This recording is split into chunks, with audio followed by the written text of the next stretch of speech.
Okay, so looking at 6 and 7, okay, it's not that they're different than what you've been doing, they're just, there's more stuff in there to balance, and so you have to keep a little bit better track of where everything goes, okay? And we always say you should balance the thing present in the largest number first, and certainly that's kind of true here. It's what do I start with? Like hydrogen's present in the largest number in number 6, there's 4 of them over here, and right now, there's 4 of them over here as well, that there's 3 here and 1 there, okay?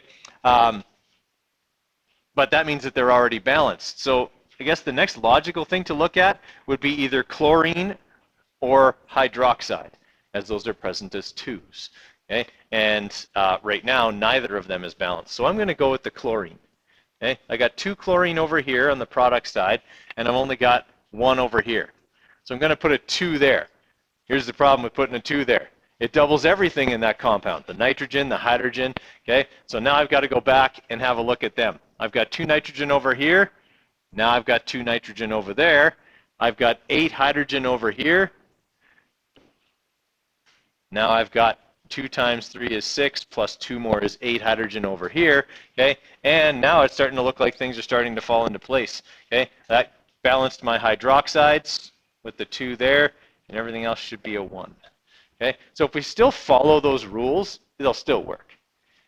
Okay, start with something present in a high number. If that's already balanced, go to the next lowest number, okay, and it'll still work.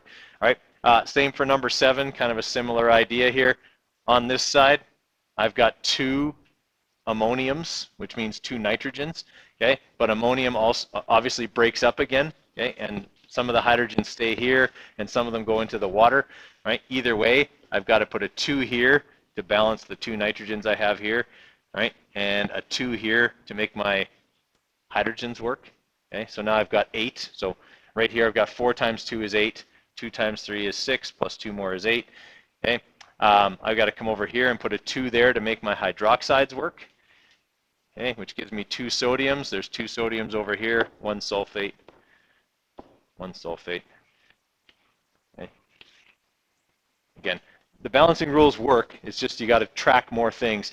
The difficulty with these two is that the polyatomic ion ammonium breaks up, and it's a little harder to track where everything goes. Okay. All right. Any other ones from that sheet? Okay. Quick review of the rules for predicting the products of a reaction. Obviously, this is the way you're going to get the reaction written out, is in words like this. So the first step is to write out the reactants in formula form. Okay? When you do that, you need to check that you've dropped and swapped them, and that there are no special elements, and if there are, that you've put the right number on them. Okay? Once you've done that and you have your reactants written out, you can decide what kind of reaction is going on. Okay? Once you've decided that, then it's a matter of following the pattern. Okay? Predict the products, swap and drop any ionic compounds, look for special elements, balance the whole reaction. Okay? But it's always the same steps. Now, we mentioned, I don't know if it was your class or period 3, I can't remember now, but there was one reaction type that was noticeably absent from this entire sheet. There wasn't a single one on it. Yeah, there wasn't a single combustion reaction on this sheet. Okay, why didn't I bother putting a combustion reaction on there? Yeah, it's always CO2 and H2O. There's nothing to predict with a combustion reaction. It's just a balancing thing. Okay, anytime you see C, H, and O, you know you got CO2 and water on the product side. It's just a matter of following the balancing rules, okay, and getting the right numbers there. Okay. When you get to your unit exam, right, you're going to have some questions that are just going to be balancing. So they'll be fill in the blank, like these ones up here were. All right. Then there will be some that are the full reaction written out in words. You'll be expected to write it in formula form, balance it, and identify the type. Okay. You won't have to predict. And then there will be some where you will have to predict the product. So they'll be exactly like this. Okay. Where you got to predict the products, balance the whole reaction. Right. It's quite a few marks, that part of your unit exam. That's the skill-based stuff that I was telling you really need to know really well. Yes, you do. The caveat to that is that I will come around and have a look at them Okay, just because sometimes you make notes to yourself or whatever on your periodic table, and I just got to make sure you haven't written too many notes to yourself on your periodic table. If you have, then I just give you a replacement one. All right, but I will come around. Yes, you will definitely have your periodic table on both the unit and final exam. Well, sorry, you won't have yours because most people have lost it by the time the final comes around, so I just give you a new one. All right, let's move on to the next one. Okay, so what you got in front of you now is this sheet here. Okay, this actually used to be the chemical reactions assignment. Okay, so you get some idea of the kind of things I'm going to ask you tomorrow on the one that's coming in for marks. Okay, so you got your first ones here where the whole reaction is written out. Okay, you don't have to do any predicting there. Just a matter of identify the type, balance it, and write it out in words. Getting some more practice, working on our skills with that. Okay. The second set here is exactly like the first set, except you have to write them out in formula form, identify the type and balance, and then you got some predicting ones on the back, okay, from 17 to 24. Okay, the key is in that same document as the others. Okay, so if you're looking for the answers, it's in that same document. Yeah, there'll be a short quiz. Yeah, there'll only be a couple of reactions on tomorrow's quiz. Now, guys, sorry, before you get started on that, a couple other things here about your unit exam on October the 5th. Okay, the review package that you're going to get this Friday it's fairly thorough. Okay, like it's pretty big. There'll be stuff like from your worksheets, so just some extra practice. But what will also be included is an outline. Okay, in addition to the fact that I'm going to tell you all the stuff I'm going to ask you. Okay, on Friday in class. But the last thing that's going to be included or given to you on Friday is, or are, some old exam questions.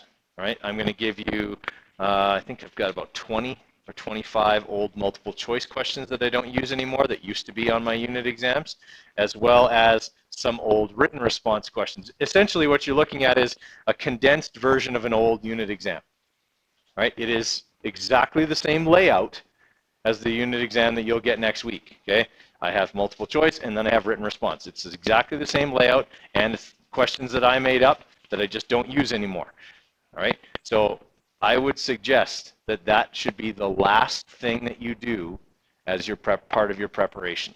All right, like once you've kind of practiced everything and whatever, and you want to see how well do I know this stuff, then do the test, because I'm also the key will be on my website to that review test. The key will be there, right? So do the practice test that I'm sending home with you, and then mark it and see how you do. That will give you a pretty good idea of how ready you are for Wednesday's test, right? Now I'm making kind of a big deal out of you doing that because lots of people don't do it, and then when they get the test, they really wish they had. Yeah. Okay. It doesn't take very long, and it's really good studying, and you get an idea of how I word questions and what kinds of things I ask. Okay, because I've said to you before, I'm not very creative. Okay, so you'll get a pretty good idea of the things that'll be there. Okay, guys, number 11 here. I did not specify which chromium this is in chromium sulfide, and I should have, obviously. So this is chromium 3 sulfide. Okay. That way it fits with the answer that's on the key. Okay, so for 13 here, and we'll kind of just review the steps again, just so that we remember the steps going through for prediction here. Okay, my first step is I got to write out my reactants in formula form. So I have barium chloride. Okay, barium is a +2. Yeah? Yeah, it is. Okay, it's a +2. Okay, chlorine is a -1, so that's BaCl2. And it is reacting with ammonium carbonates. So ammonium is NH4.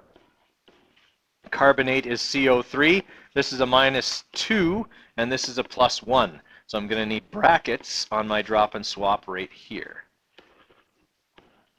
Okay, I have my reactants written down. They are both ionic compounds. So what kind of reaction am I looking at? I'm looking at a double replacement reaction. So there's my next step. Identify the type of reaction going on. Once I know the type, then it's just a matter of following the pattern for that type of reaction. In a double replacement reaction, I'm supposed to swap the metals. Barium's a metal. But on this one, I don't have any metals. Which one of those ions is acting like a metal?